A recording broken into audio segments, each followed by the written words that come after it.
Welcome back, folks, to Let's Play Secret of Evermore. In the last part, we talked to Horace, we got call beads, and we got all sorts of good stuff. In this part, we're going to go to the Great Pyramid and try to go through with it. Now, the Great Pyramid is actually kind of nostalgic for me because Great Pyramid is the first place I really well and truly got stuck on. But anyway, oh yeah.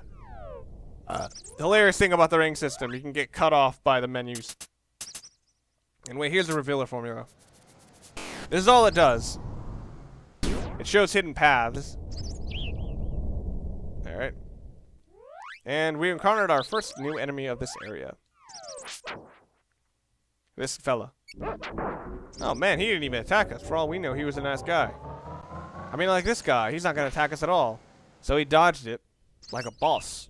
Anyway, now, this area I had, it's weird when you have the strategy guide and still get stuck, but, I wasn't exactly an intent reader. Oh wait, it's much too steep for you, of course. But anyway, what you're actually supposed to do is take control of yourself, press this button, take control of the dog, and enter. Also, fantastic piece of music here. Your dog will have to be here. These switches, when you press on them, trigger doors to open. Don't worry, we'll have plenty of time to listen to the awesome music once we're back out. And you can switch back to the boy, and yeah, you'll control just fine. I'm pretty sure the enemies just respawned, but hey, not everything can work just well, or as well as you'd want. Skadoosh. Nope, he's not dead. Yeah, these guys are gonna get kind of annoying because they have very, very wide attacks. Oh my god, apparently very high evasion too. Alright. What are these guys called anyway? It's like something of Horus? Son of Set.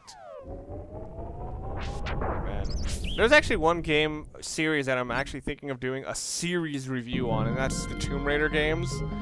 Mainly because I'm kind of super nostalgic for Tomb Raider Last Revelations. I guess this was a time when Egyptian culture was in. Because I believe this is a very late era Super Nintendo game. And yes, as I mentioned, this is a fucking awesome piece of music.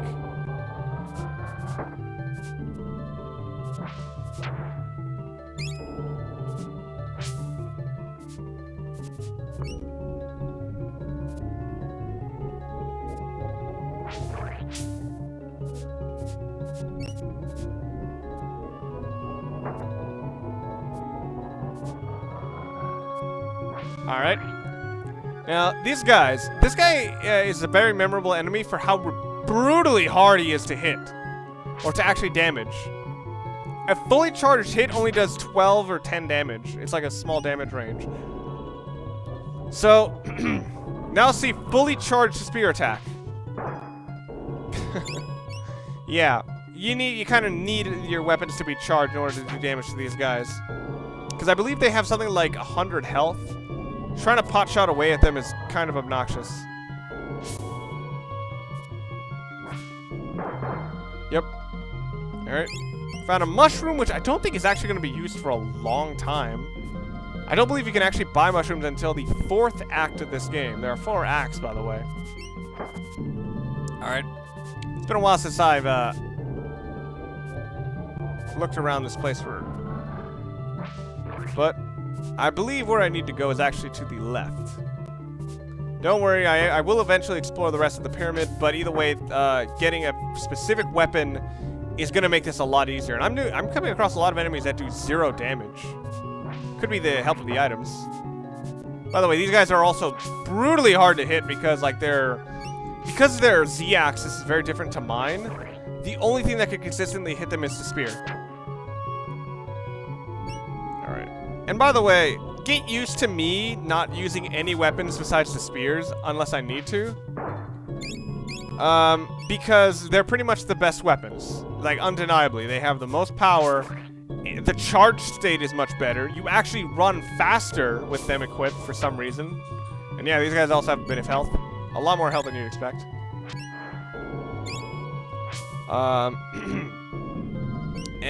Yeah, they're just generally the best weapons. Now, if you see, oh, it doesn't look like you can go there yet. I can eventually. Alright. Alright, move on. Suddenly outside. That wasn't very suddenly because this game has loading time apparently. So anyway, come back down here. I always like that sound effect too. Even though it usually means pain. Alright. And hey, notice the, oh wait, no, I'm thinking somewhere else. Alright, 4 feathers. Dog biscuit, or a biscuit. A biscuit. This whole area is just a giant horde of items. So yeah, you're gonna get quite a bit here. Herbal essence, which I could have helped, or could have used. Can't go through this area. Can't even try to break that down. Or not even with this weapon, I should say. I'm really thirsty, if you think my voice sounds weird. Unless my voice just sounds weird because you think my voice sounds weird, in which case, well, go fuck yourself. Alright. Anyway, go over here. These guardian snakes, their spirit was intended to protect these items from vandals. Apparently they're not working well enough. Yeah, gunpowder and acorn. Christ, that's another thing that you just don't see until, like, Act 4. And I'm trying to get rid of a lot of these guys, because I think they actually give you a lot of XP. Or is it money? I might already have a lot of money, because this chapter gives you a lot of free stuff. Alright, and this is actually one of the first cases of an area that's pretty much feels like a maze. I mean, it's not the most absolutely ridiculous maze. You'll see what that is in Act 3. But it's pretty complicated. I'm actually contemplating whether or not I should just boost everything to the right side and actually have a map of this place. That actually might be really beneficial to understand where exactly I am. But then again, I would probably also have to have a like dot that shows where my position is at all times, and that would just be annoying.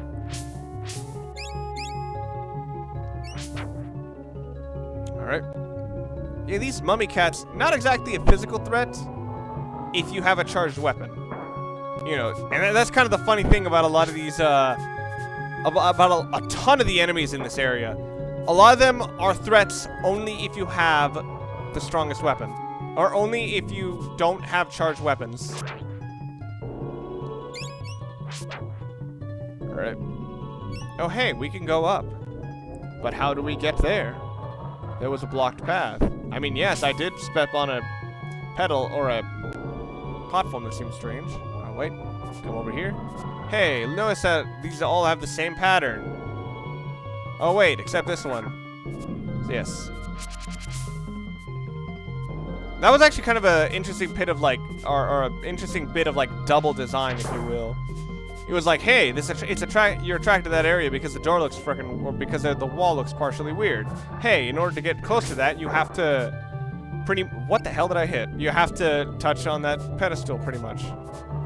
So, whoa, okay, I guess I must have gotten a son of set. Oh my god. Okay, that's it, I'm just using speed.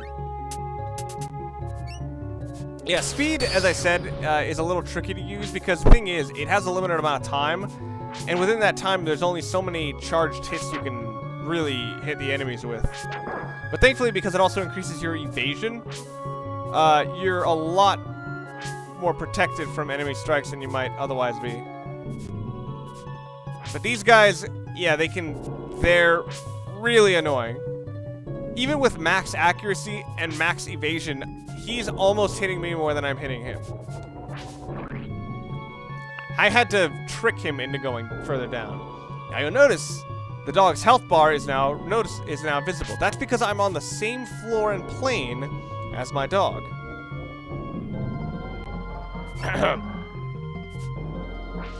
What that means is that I would completely miss a point-blank spear shot. Wunderbar.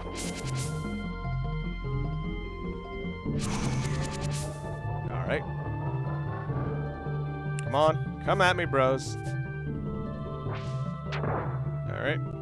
Which means I can switch to the dog, step on this platform, and a gate will unlock.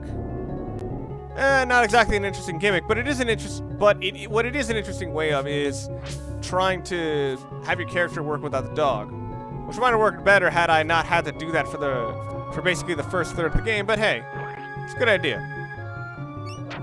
Over here, get dry ice. This is another, ow, I just bit my cheek. And dry ice, I think this is the only piece of dry ice you'll get in the entire game, and you'll only use it for one spell, which I don't believe you'll actually be able to use until about, no, actually pretty much the last hour of the game. Whoa! Another bit of teaching. Stepping on the wrong plate? Yeah. Leads to this guy, who's not a nice dude. Son of a bitch! This is why Bone Buzzards, like, I know other people despise these guys. I only just kind of dislike them. The reason I like them is because apparently they drop a ton of money and they're super duper weak. But these guys, yeah, they take no damage from melee strikes. You can only kill them with magic. And even then, magic, they only take a certain amount of damage. Just avoid the monkey, the monkey floor grounds or floor mats or whatever, and you should be fine. Son of a bitch! Oh my god! Yeah, as I said, people don't like the Bone Buzzards. Okay, move on past this. Son of a bitch! I did that by accident. But I think this was, yeah. This is no monkey. This is, I don't know what the fuck this is. So yeah, you can do damage, and it's 1. Okay. Oh wait, you can dog cast. I just realized. All right. Now this is another just bizarre case or something. Oh, did I just murder that thing? No, I didn't. I thought I clipped him into being murdered, but apparently the pathing is a lot better than I thought it would be. Alright. Come on. I'm trying to get them all in one shot. Nope, not possible. So yeah. By the way, these paths that go out behind you, it's one way. If I don't get these items, I never will. Get pixie dust, 3-part bone, and 2-part wax. Not exactly essential items, but hey. Unfortunately, I cannot confirm if there are any hidden items here because it's impossible for the dog to ever come over here. Now, this is what I find hilarious. This is the only chest in the game you can't open. I try to press it. It's a trap!